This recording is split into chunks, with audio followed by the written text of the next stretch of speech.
C'est toujours une occasion importante pour moi de rencontrer des secteurs nouveaux. Je suis surtout engagé personnellement en dehors de mon travail universitaire dans le secteur de l'éducation permanente et dans le secteur de l'insertion socio-professionnelle, mais de fréquenter le secteur lié plus directement à la créativité et à la production culturelle est très enrichissant. D'autant plus qu'il m'amène à faire un premier constat fondamental dont je vais partir. Et je crois que si j'étais en milieu de syndicalistes, ils seraient étonnés de m'entendre dire cela, c'est qu'aujourd'hui, si on a bien besoin de quelque chose, c'est d'abord de démocratie culturelle plus que de démocratie sociale. Alors, dans un espace de crise, ça peut paraître étonnant d'affirmer quelque chose comme ça. Pourtant, en même temps, si nous considérons un instant les choses qui nous agressent en permanence, elles relèvent d'abord fondamentalement d'une perception culturelle de notre environnement social.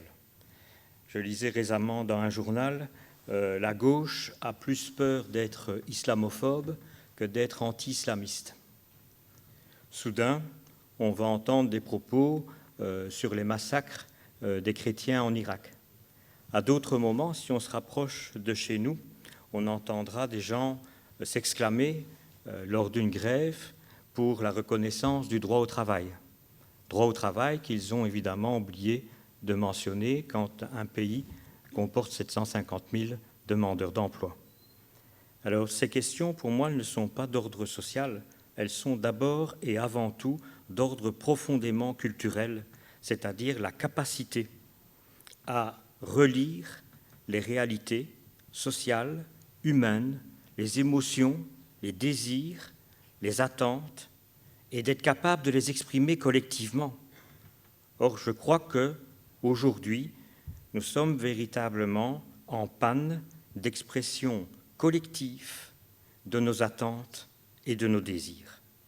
Et c'est devant cette situation qu'il y a une opportunité, je pense, qui est en partie inattendue et même en partie involontaire, si vous me le permettez, je suis dans un centre de philosophie du droit, en partie involontaire du point de vue du législateur, c'est-à-dire qu'il y a une convergence entre une évolution historique du droit qui a plus ou moins 60 ans et d'autre part une situation budgétaire difficile à laquelle on a déjà fait plusieurs fois allusion.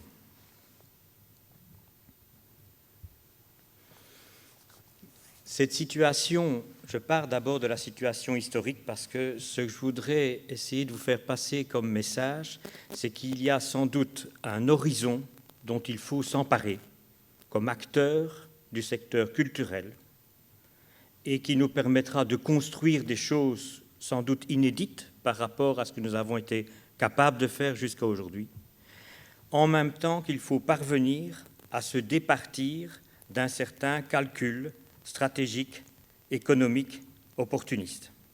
Donc il y a deux dimensions fondamentales qui, à mon sens, ne doivent pas être emmêlées l'une l'autre. D'autant plus s'il venait à ce que, par rapport à l'interpellation des droits culturels, nous devions aussi parvenir à entrer en résistance pendant quelques années pour maintenir le cap d'une démocratie culturelle dans un horizon où les moyens sont limités. Et donc, il est d'autant plus important de clarifier les objectifs qui peuvent nous réunir si éventuellement il se faisait par accident qu'il fallait en même temps être en capacité collective de résistance par rapport à ces objectifs. Alors d'abord sur l'originalité des objectifs. Le processus historique dans lequel nous sommes, mais il relève, je l'ai dit, de 60 ans d'histoire du droit. Il aura fallu 60 ans pour que le décret des droits de l'homme auquel Raphaël a fait allusion dans l'exposé précédent rentre réellement dans une pratique législative en Belgique, c'est-à-dire rentre dans des textes d'opérateurs et pas seulement dans des grands textes d'intention comme la Constitution. Alors en 93, Il y a eu donc 48 en 93. En Belgique, on n'est jamais très rapide, les Européens le savent, pour traduire les législations. Donc, il a d'abord fallu à peu près 50 ans pour y arriver avec le texte fondateur des Nations Unies et qui est une petite référence dans la Constitution belge aux droits culturels. Mais il a encore fallu une bonne dizaine, même quinzaine d'années pour qu'enfin cet objectif juridique fondamental de l'après-guerre puisse effectivement atteindre et devenir un instrument opérationnel pour des opérateurs. Alors, vous voyez, je rappelle rapidement l'histoire, parce qu'évidemment, en 60 ans, ce dont il faut tenir compte aussi du point de vue du droit, c'est qu'il y a une évolution dans la compréhension même des contenus. Quand en 1948 et puis en 1966, à travers le travail incessant de l'UNESCO et une grande réunion en 1982, on parlait de droits culturels, c'est parce qu'on visait d'abord et avant tout des discriminations sur le marché du travail, entre les genres, la question des femmes en particulier, de l'égalité. On parlait aussi des minorités ethniques et culturelles. Et donc c'était dans cet horizon-là que se travaillait d'abord fondamentalement la question des droits culturels. Et en 60 ans, les choses ont évolué. Et au début du XXIe siècle, donc entre 2001 et 2005, une série de nouveaux textes sont venus préciser la dimension individuelle en tant que sujet de droit de ce que pouvaient vouloir dire concrètement des droits culturels. Et donc, commence à parler maintenant d'accès, de participation, d'émancipation, pas seulement de groupes, de reconnaissance de pratiques culturelles dans des communautés ethniques particulières, pas simplement les droits à la différence des genres, mais aussi à ce que chaque femme, chaque homme, chaque enfant aussi puisse trouver finalement les conditions pratiques de son émancipation dans un espace social. Donc, quand on fait un petit travail sur les 6 éléments fondamentaux, les juristes appellent ça les attributs, les 6 attributs fondamentaux des droits culturels, eh bien, on voit aujourd'hui qu'il y a une diffraction qui se produit entre la capacité de participer, la capacité de créer et la capacité de promouvoir ces créations, donc d'interpeller aussi dans l'espace social les autres. Et là, vous avez donc une vision totalement renouvelée en 60 années de ce qui, au point de départ, était la défense des particularités pour devenir une dynamique collective d'interpellation sociale. Donc il y a quand même un travail extraordinaire qui a été réalisé dans les débats internes au droit avec les personnes porteuses de ces projets qui ont permis finalement de constituer des textes qui rejoignent effectivement les pratiques concrètes sur le terrain de certains opérateurs. Quand vous regardez dans les colonnes, ce ne sont pas des propositions en l'air parce que chacun peut certainement se reconnaître au moins dans une des 6 cases, si pas dans les 6. Mais en même temps, on a amené des éléments d'une subtilité et d'une nouveauté inattendue, comme par exemple être en mesure de lutter contre les barrières psychologiques à l'accès à la culture. Donc on ne parle même plus seulement des barrières physiques, matérielles, économiques. Un article qui donnerait droit à donner un ticket pour aller au théâtre ou je ne sais quoi, par exemple, un exemple en l'air.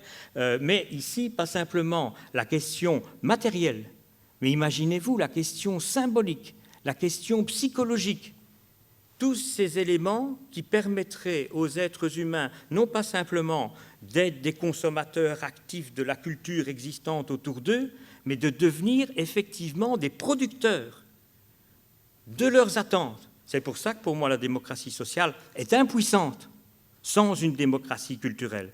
Parce que la démocratie culturelle, c'est elle qui va permettre de faire le lien spécifique entre des contenus d'attente, des contenus de désir, des contenus d'émotion et des formes. Quand aujourd'hui on a l'impression que, de nouveau, les actions sociopolitiques sont en panne, que les gens ne savent faire que la grève ou la manifestation, c'est précisément pas parce qu'il y a une panne de contenu, parce que les souffrances sociopolitiques, elles sont réelles, mais c'est parce qu'il y a une panne de forme, et précisément une panne du lien de tous ces acteurs potentiels avec ce qui est la force de la démocratie culturelle, c'est-à-dire la capacité de construire une expression collective interpellante collectivement. Ça, c'est l'élément fondamental de ce qui s'est constitué pendant 60 ans de travail, de discussion, de débat, d'échanges internationaux. Ce n'est pas pour rien que c'est un effet transculturel international qui a produit les droits culturels. Ici, nous ne sommes pas dans la Déclaration des droits de l'homme et du citoyen de la fraternité française de 1789. Nous sommes dans une production typique de l'après-guerre, en 1948, dans un contexte transnational et transculturel. Et toute l'évolution de la réflexion collective sur les droits culturels, elle est fondamentalement indexée à la capacité internationale à créer les conditions d'un dialogue sur l'action collective. Et donc là, on a un élément de convergence extraordinaire. Et pour une fois, on pourrait dire, eh bien, l'agenda joue sur ce plan-là en notre faveur, parce que dans un corpus de textes qui est préparé depuis les années 90, et donc heureusement avant 2001, soyons très clairs, avant le contexte sécuritaire nouveau qui a prévalu en 2001 et la crise de 2008, donc qui heureusement pour nous se prépare dans la dernière décennie des années 1990, et survient quasi de façon intempestive, Nietzsche survient de façon quasi intempestive dans cette première décennie du XXIe siècle, à travers des textes qui s'adressent maintenant enfin aux opérateurs. Alors là, il y a quelque chose sans doute d'aussi fondamental que ce qui s'est passé dans la naissance du droit social. Alors comment progresser ensemble dans ce contexte par rapport à un objectif dont il faudrait parvenir à s'emparer, c'est-à-dire articuler l'ensemble des pratiques déjà existantes et augmenter l'objectif de ces pratiques vers la démocratie culturelle. Alors il y a une voie qui est celle que je ne suggérerais pas, qui est celle de procéder par élimination, donc essayer de voir ce que les uns et les autres font et éviter les doublés pour renforcer les capacités de production culturelle, et en utilisant essentiellement une séparation fondamentale qu'on retrouve encore dans certaines déclarations ou dans certains projets. J'ai eu l'occasion de travailler dans le cadre de Mons 2015 aussi sur la culture numérique, où il y a une fracture sociale qui apparaît fondamentalement entre les producteurs créateurs de culture et une population appauvrie en déshérence à laquelle il faudrait rendre l'accès à la consommation de moyens qui, sans quoi, va la discriminer encore plus. Je pense que cette réflexion misérabiliste sur les objectifs d'une démocratie culturelle n'a aucun avenir, parce qu'elle ampute d'emblée les sujets de leur puissance, c'est-à-dire les personnes des capacités qu'elles ont à exprimer leur propre désir de vivre dans la forme qui leur convient pour exprimer ce désir de vivre. Et donc c'est cette action spécifique qui constitue la culture, et en aucun cas la séparation du contenu et de la forme, de producteur de forme et de dépositaire de contenu. Alors c'est aussi pour ça que dans notre société, de façon étonnante, je vais peut-être donner un relief à un mot que vous avez peut-être trop lu, trop entendu, ou vous êtes trop peut-être identifié. Je crois qu'on est une démocratie qui a effectivement besoin d'opérateurs, parce qu'elle est surchargée de débatteurs. La culture est souvent produite aujourd'hui par le biais du débat dans le mass média le plus invasif, qui est la télévision, et sans doute aussi une certaine récupération du réseau social à travers la reduplication de la télévision dans le réseau social. Les débatteurs, pour moi, ce sont ceux qui peuvent mettre n'importe quel contenu dans une forme exposée, imposée de l'extérieur. Donc il n'y a pas de contenu sur la forme, tout peut se débattre, tout peut se discuter. Et on installe les porteurs de contenu dans un espace qui leur est défini de l'extérieur.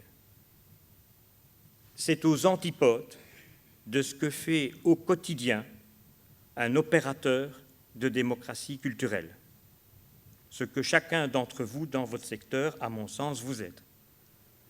C'est-à-dire qu'il va, lui, cet opérateur, au lieu d'imposer de l'extérieur une forme, il est dans l'entre-deux de ce qui constitue attente, désir, souffrance sociale et capacité à constituer ensemble une expression culturelle collectivement interpellante. Il est sur le fil, sur un fil qui est à la fois un fil entre ce que j'appelle la forme et le contenu, mais qui est aussi le fil entre l'individu et le groupe. Ici, souvent, nous est renvoyé à la figure. Comment se fait-il que des jeunes bruxellois ont pu partir en Syrie? Cette interpellation est d'un ridicule dramatique profond,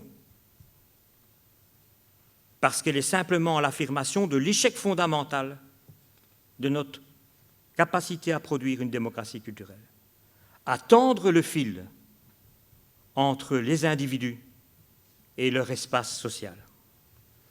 Et c'est ça que fait un opérateur.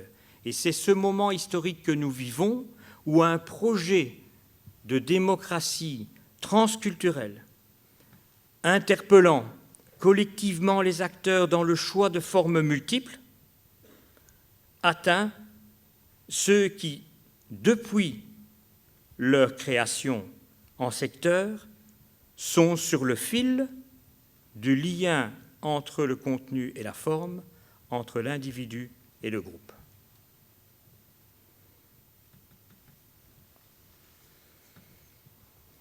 Alors, ces opérateurs, tantôt contraints à la coopération, tantôt peut-être, je l'espère à travers ce que je dis, invités à la coopération. Mais qu'est-ce que coopérer?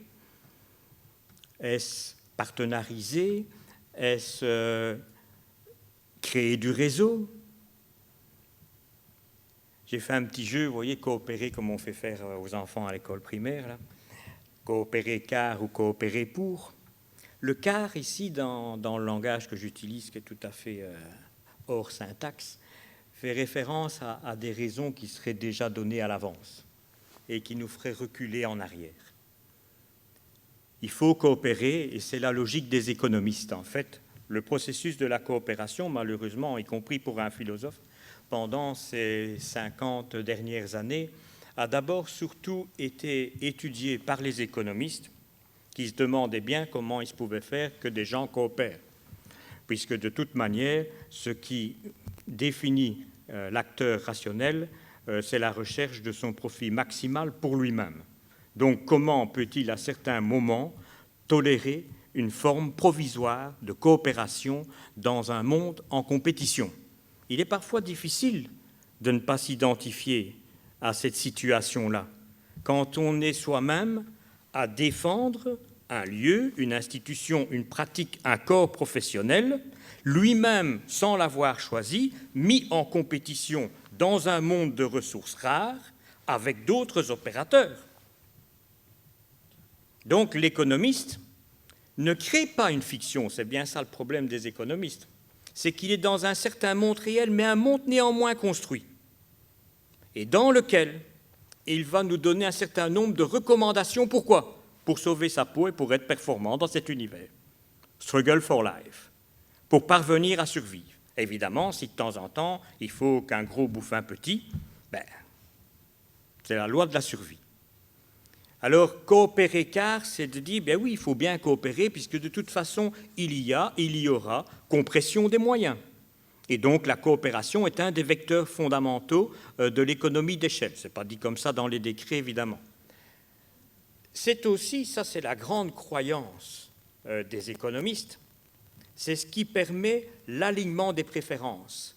C'est ce que je disais tout à l'heure, procéder par élimination. Donc s'aligner en termes de préférence, c'est poursuivre des objectifs communs et donc éliminer les doublés, la dispersion des publics, les offres minoritaires et condenser et cibler collectivement l'action en hiérarchisant les priorités. Voilà, me voilà devenu manager. Et enfin, la coopération aussi, l'avantage, c'est de nous permettre de créer de nouvelles routines, d'échange, de contractualisation entre nous, là où il n'y en avait sans doute pas suffisamment, c'est-à-dire de favoriser une forme de centralisation. Voilà un certain nombre de raisons qui pourraient justifier un calcul stratégique, voire une contrainte légale liée à la coopération. C'est ce que, personnellement, dans mon langage, j'appelle aussi la coopération contrainte, c'est-à-dire celle qui ne marchera pas. Celle qui fera qu'à un moment donné, les choix qui seront pris seront l'intérêt majoritaire sur l'intérêt minoritaire, seront nécessairement la force contre la faiblesse, seront nécessairement aussi ce qui semble provisoirement porteur et à la mode contre ce qui semble novateur mais risqué. Ou alors, coopérer pour. Et vous voyez, je change un mot. De centralisation, je passe à planification des actions. Raphaël en a parlé tout à l'heure. Planification des actions, pour une fois, mes collègues américains ont trouvé un joli mot, ils appellent ça l'action coopérative partagée, Shared Cooperative Activity, l'action coopérative partagée. Pour eux, planifier, c'est parvenir à créer une coopération sur 3 axes, des objectifs, des moyens, des agendas. C'est-à-dire parvenir à trouver, alors ils traduisent ça par l'idée de trouver un rythme commun. Comme les auteurs américains n'aiment pas les exemples compliqués, ils disent, ben voilà, je pars de New York avec un collègue, on doit se rendre à San Francisco, qu'est-ce qui se passe? Ben, lui, il prend le bus, et moi, je prends l'avion. Eh bien, là, on sort du cadre d'une action planifiée coopérative. Pourquoi? Parce qu'on impose 2 rythmes totalement différents, avec des conséquences de moyens, qui fait que de toute manière, la coopération dans la réalisation des objectifs est déjà en elle-même hypothéquée. Vous voyez, très simple, paf. Donc c'est trouver un rythme commun. Trouver un rythme commun dans l'hypothèse de la construction de nouveaux rôles. Donc c'est là qu'il y a le point, à mon sens, fondamental d'une créativité coopérative par rapport à une coopération contrainte. C'est la capacité que nous aurions à inventer et à modifier les rôles attendus qui sont actuellement les nôtres dans les processus de cloisonnement tels qu'ils nous sont donnés. Je reviens sur l'idée du métier qui a été nommée tout à l'heure. Pour moi, c'est un élément fondamental, parce que ça pourrait permettre aussi, en prenant conscience d'un métier commun, de travailler sur l'unité d'un secteur professionnel et sur les conditions de sa représentation commune et pas de sa représentation morcelée.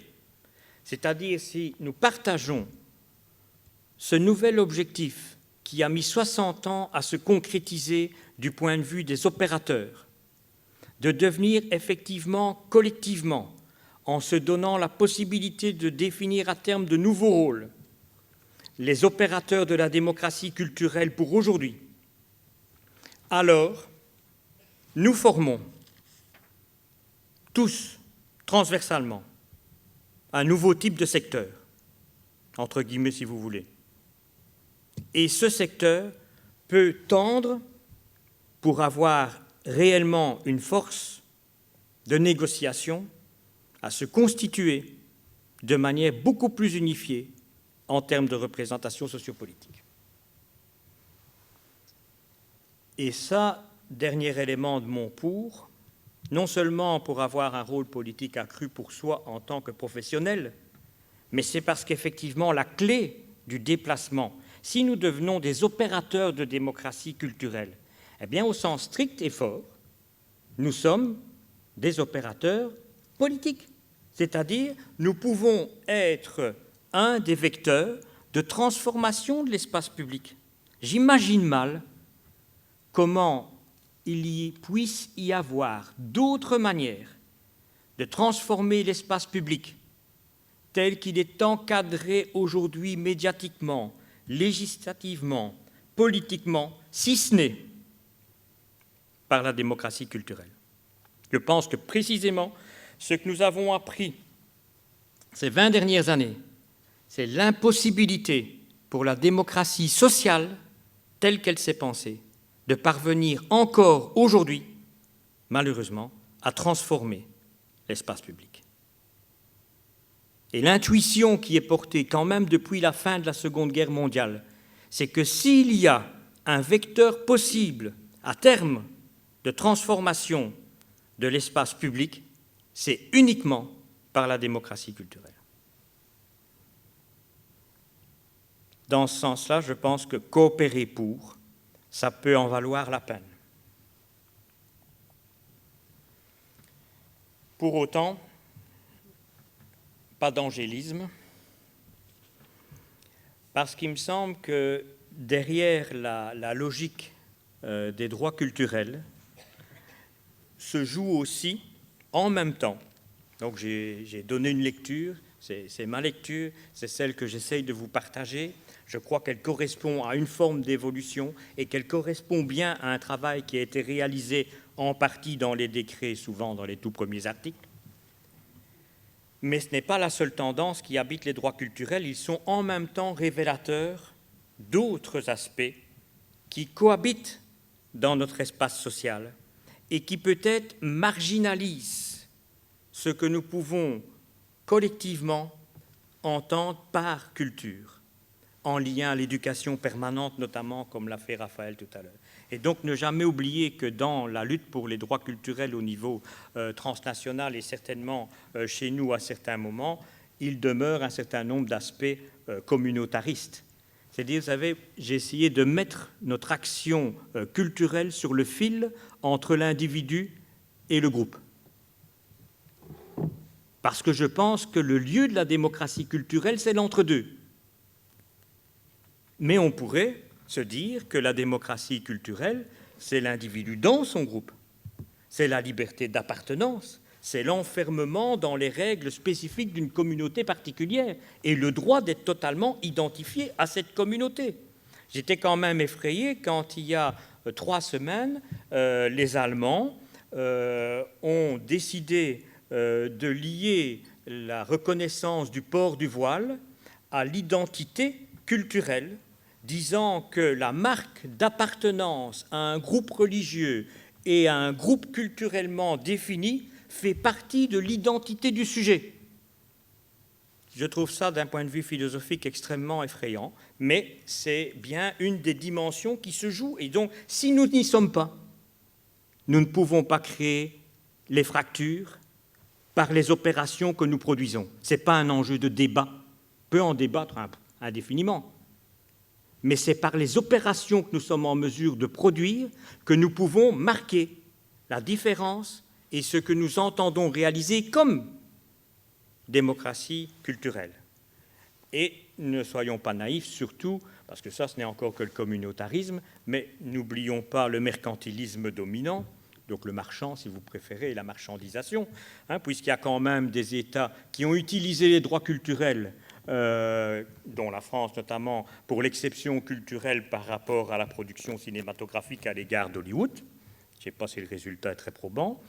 Et d'autre part, vous avez encore tout un secteur qui indirectement touche au secteur de la propriété intellectuelle et pose la question aussi dans les droits culturels des relations entre médecine industrielle, médecine communautaire, l'accès à la diversité biologique, les pratiques, le droit par exemple pour Monsanto d'imposer une variété de graines dans un espace où collectivement, culturellement, traditionnellement a toujours été produit une autre variété. Mais tout ça à un moment donné est instrumentalisé aussi par des groupes de juristes internationaux pour défendre soit le droit à des monopoles culturels locaux pour des États, soit à des droits de mainmise sur des variétés et des pratiques soit médicales, soit agricoles dans certains pays. Donc tout ça est aussi présent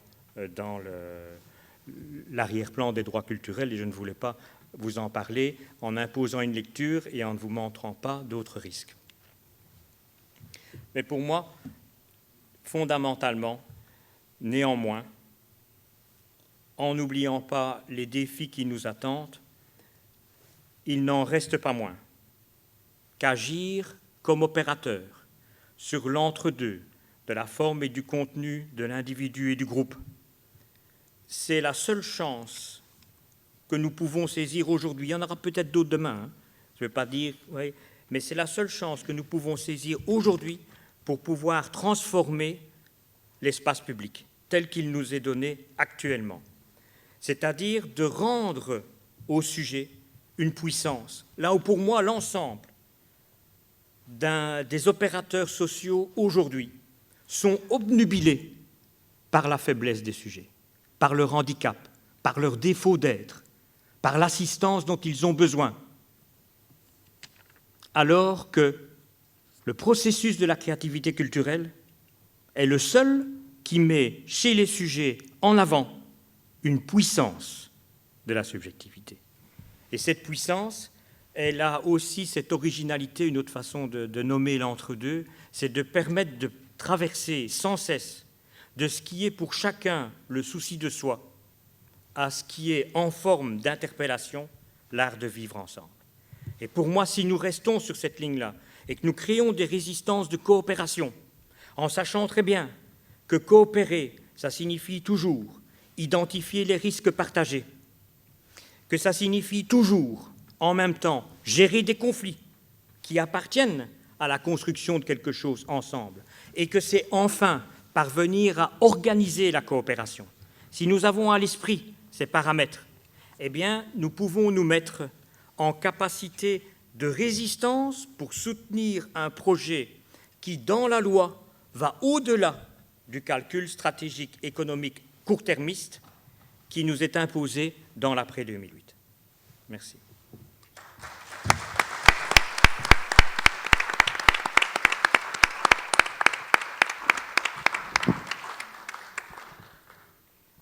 Merci beaucoup, Marc. Nous avons à débattre d'une définition commune des opérateurs culturels cloisonnés que nous pouvons penser être. Donc cette définition commune ferait de nous des intermédiaires entre le contenu et la forme, entre l'individu et le groupe, et la coopération a pris dans ton exposé un tour très politique, puisqu'il s'agit d'œuvrer une coopération partagée, mais qui redéfinit notre métier autour d'une volonté d'unité et de démocratie culturelle revisitée. Alors je ne sais pas si vous avez pu vous reconnaître dans cette approche tout à fait enthousiasmante par ailleurs, de nos métiers et de nos missions. Ou si au contraire des objections devraient se faire jour ou des questions d'approfondissement pourraient être apportées. Oui. François Hers, artiste. Donc cet après-midi, je parlerai des nouveaux commanditaires qui doivent répondre à beaucoup de vos désirs. Et il y a un mot que j'ai utilisé en France qui est le mot médiateur. Quand j'ai essayé au début des années 90, quand j'ai proposé mon action, je ne voulais pas créer un nouveau corps d'opérateurs. J'ai soulevé mes pieds sur ceux qui existent, mais comment les nommer?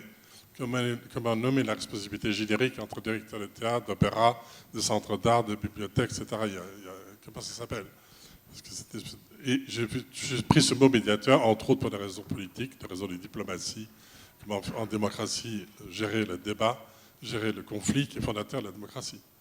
Et ce terme de médiateur qui au début était assez rejeté, maintenant est devenu une tarte à la crème. Tout le monde est médiateur. Mais c'est pas mal, parce que ça, effectivement, ça unifie politiquement ce rôle, qui n'avait pas d'existence politique. Et je voulais simplement aussi rappeler, pour ne pas garder le micro trop longtemps, c'est qu'éveiller la puissance des sujets, comme je pense qu'on y est arrivé, à le faire avec ce protocole de nouveau communautaire, peut provoquer beaucoup de fermetures, beaucoup de blocages aussi, hein, que ce soit du point de vue politique, enfin d'élus politiques ou de la part d'administration culturelle qui voit très mal que les citoyens ordinaires prennent autant de pouvoir. Merci beaucoup. Oui, donc nous aurons sûrement l'occasion cet après-midi de voir comment, pour reprendre une expression de Marc, vous pouvez être producteur des attentes de vos publics. Je pense que le lien se fera assez aisément et concrètement. Est-ce qu'il y a une autre demande de question ?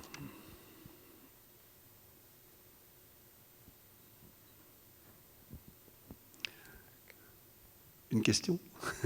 Une question. Monsieur Mascalt, vous affirmez coopérer pour ça vaut la peine, mais comment lutter contre le coopérer car, alors que nos propres pouvoirs politiques, lobbyés par des raisons économiques, nous imposent finalement de coopérer car? Est-ce que vous avez des pistes éventuellement à nous suggérer?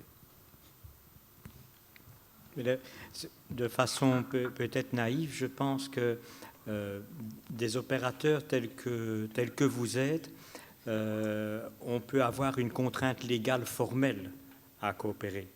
Ce n'est pas pour autant, surtout pour des acteurs comme vous êtes, que ça va déterminer ni le contenu, ni finalement la forme de la coopération. Donc ce que je voulais mobiliser chez vous, c'est plutôt la capacité de créativité à répondre à cette contrainte formelle légale et à en sortir. Et pour moi, en sortir, ça signifie d'abord privilégier les objectifs et les rôles sur les contraintes socio-économiques.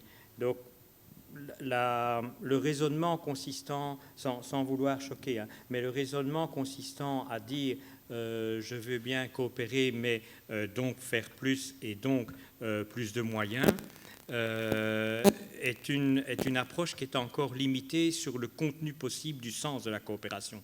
Je pense qu'il y a d'abord la question fondamentale de ce que nous pouvons faire ensemble en redistribuant les rôles différemment, de manière à concerner de façon différente des publics et des territoires. Alors, c'est peut-être que là, le coût effectif de ça est d'abord dans le temps et dans la capacité que nous avons à nous éduquer mutuellement. C'est quelque chose que j'aime souvent de dire à mes partenaires en éducation permanente. Nous nous formons tous. Et donc, faire de l'éducation permanente, c'est toujours apprendre. Hein, je crois qu'on est d'accord là-dessus. Et donc, fatalement, tenter de coopérer ensemble, ça va être créer les lieux d'un apprentissage possible, de nouvelles formes de coopération entre nous.